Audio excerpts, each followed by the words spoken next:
Hello, everybody. My name is Lester, and I am, based on the title that you see, I am doing a comparison between Pimsleur and Rosetta Stone.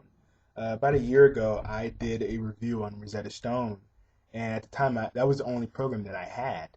And, I was a bit biased because I didn't really know and I couldn't compare it to anything. So now that I have Pimsleur, I always had Pimsleur, I just lost it. I recently just found it, and I just started it up again about 4 days ago, and I'm on the fourth lesson now, obviously. With Pimsleur, um, you do one lesson per day. Each lesson's about 30 minutes. There are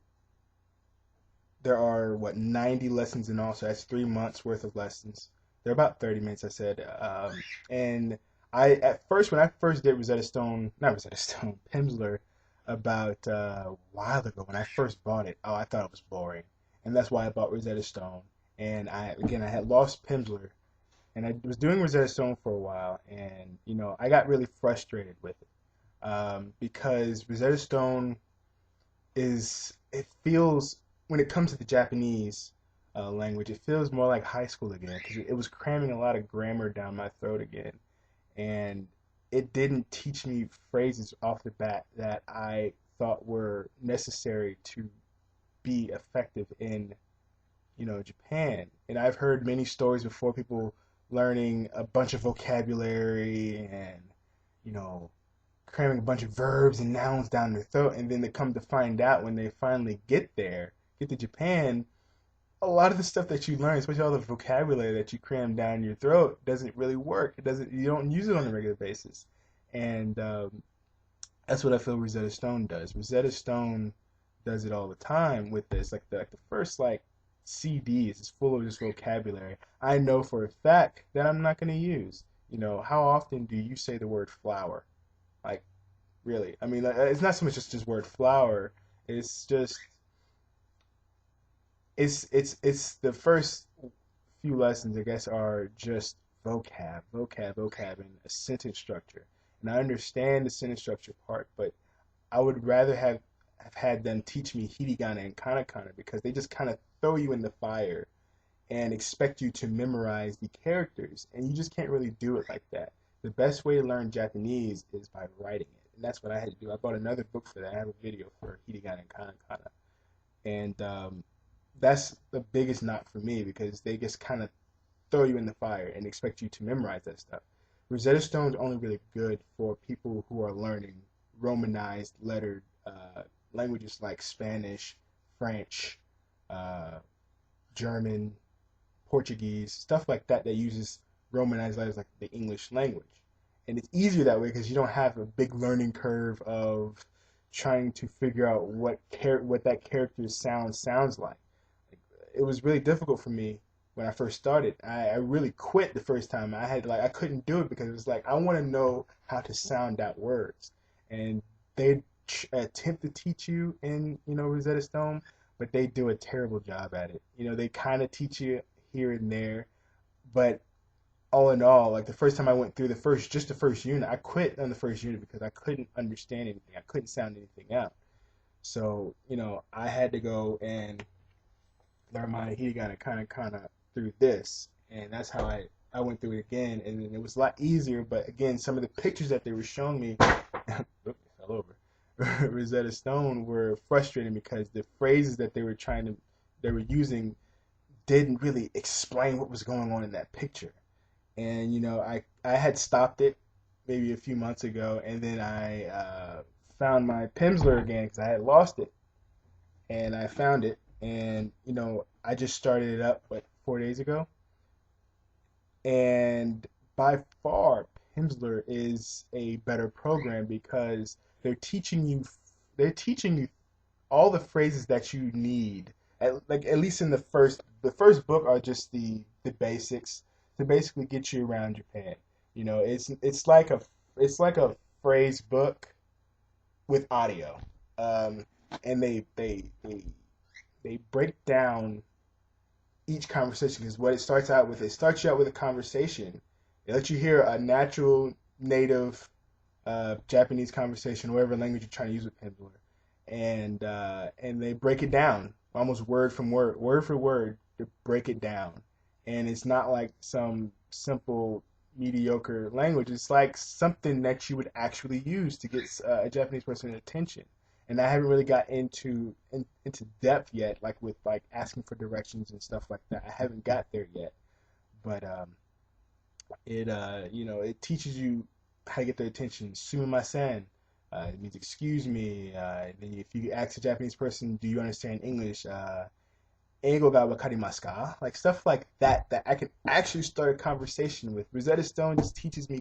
It's a vocab stuffer, and at least at first. At first, it's a vocab stuffer. Like it teaches me colors and you know how to say sky and sun and stuff like that. And it's all, I guess, necessary, kinda, sorta. But for most of us, we won't be living in Japan, so a lot of this stuff is kind of unnecessary. Teach me how to get around if I go on vacation there. And that's what Pimsleur does. It throws you into a conversation. It's going to break down every word. Uh, like I said, 30 minutes per lesson, one per day for 90 days. Something like P90X. But anyway, um, it's an awesome program because the sticking power, what I mean by that, the retention of information that you get from each lesson is far more superior than Rosetta Stone. I had to do a couple of the lessons 3 times just to really get it, like to really get what I was talking about, because it could be really frustrating in Rosetta Stone to retain that information. I shouldn't have had to use a dictionary to, you know what they were trying to get me to remember. And with Pimsleur, it's plain and simple. Listen to the conversation. They're gonna break it apart for you. By the time that lesson's over, they're gonna play the conversation one more time, and you're gonna be able to just kind of like understand exactly what they said. And then, the moment you think you're gonna forget the information, they make sure to remind you. In each of the lessons that go along after, they remind you of the stuff that you first learned. And it's not like mindless repetition. It's the kind of repetition that you need because, in the back of your mind, you're like, man, I'm going to forget what I just learned not that long ago. And right before you think you're going to forget it, they reiterate it for you so that it really sticks in your mind. And you could do like the first lesson, and I'm almost guaranteeing you in Pimsleur that lesson will stay in your head really good and clear for months. Like I remember I did the Spanish one years ago, and I was working at Walmart, and in my area, I have a lot of Spanish speakers, and the urge to speak it. That was just one lesson. That was one little lesson. The urge to just want to speak with them was really strong. I didn't want to say anything because all I knew was a couple of phrases. I didn't want to say something, and then all of a sudden they wanted to speak, and like, oh, I don't know.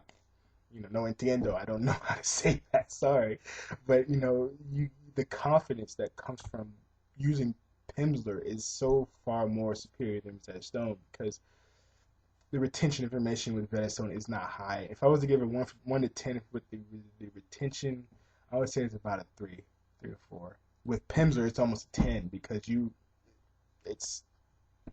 they break it down for you.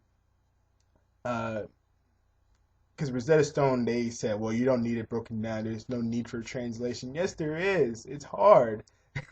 Japanese is one of the hardest languages in the world. It's one of the top 5 hardest languages. Well, yeah, top 5 hardest languages to learn in the world. So I need that translation. I don't just need pictures. I need translations. And by far, Pimsleur is a far more superior program to Rosetta Stone. Pimsleur, I'd give it about a 1 to 10. I'd give it about a good 4 for Japanese. For other Romanized letters, like I said before, I'd probably give those probably about. I never use them, but I'm quite sure based on how it's ran, I would say I give the other languages, the Romanized lettered languages, probably a 6 or 7. So if you really want to use Rosetta Stone, only use that for like Spanish, French, German, stuff like that. Pimsleur, it's a 10 out of 10 when it comes to that. I'll say a 9 out of 10 because I would knock it because sometimes it can get a little boring. It's 30 minutes of just audio, but it's the type of audio that is essential for getting around Japan. If you, or any language, to get around without a phrase book in your hand. You don't want to be one of those tourists that you're kind of like searching, trying to look for that particular phrase you're looking for, and there that you lose the person's interest. You want to be able to spit that stuff out without even thinking about it. And that's the whole premise on Pimsleur. Not to sit there and try to think about what you need to say. It's basically you say it before you think about it. Like what I'm doing now with our native language. I say stuff without having to think. And that is the whole premise on Pimsleur. Speak before you think. And if you can do that with a foreign language, you're getting very proficient. And I love it. And um, if you think about getting one of these, if you're thinking about buying Pimsleur in particular, do not buy the discs. Don't buy it, because when I bought the discs, it was only like $100. It was very unpopular at the time. That was years ago. That was like 4 or 5 years ago when I bought this thing. So it wasn't really popular at the time. Now that it's popular, the discs are about $350. But if you want to buy it, buy the MP3s. The MP3s are about $120, and that's still quite a bit. Rosetta Stone is finally feeling the crunch, and they have lowered the prices. A long time ago, Rosetta Stone used to be $800, and they lowered it to $400, then to $300. Now it's like $250, and some of them are like $230. So if you want this, basically $230. If you want this, MP3s, it's about $120. Um, don't tell anybody, but I got the other 2 books for free. I downloaded them, so Rosetta Stone about 3 or 4 out of 10. Pimsleur about an 8 or 9 out of 10. So there you go. That's my review. Hope you enjoyed.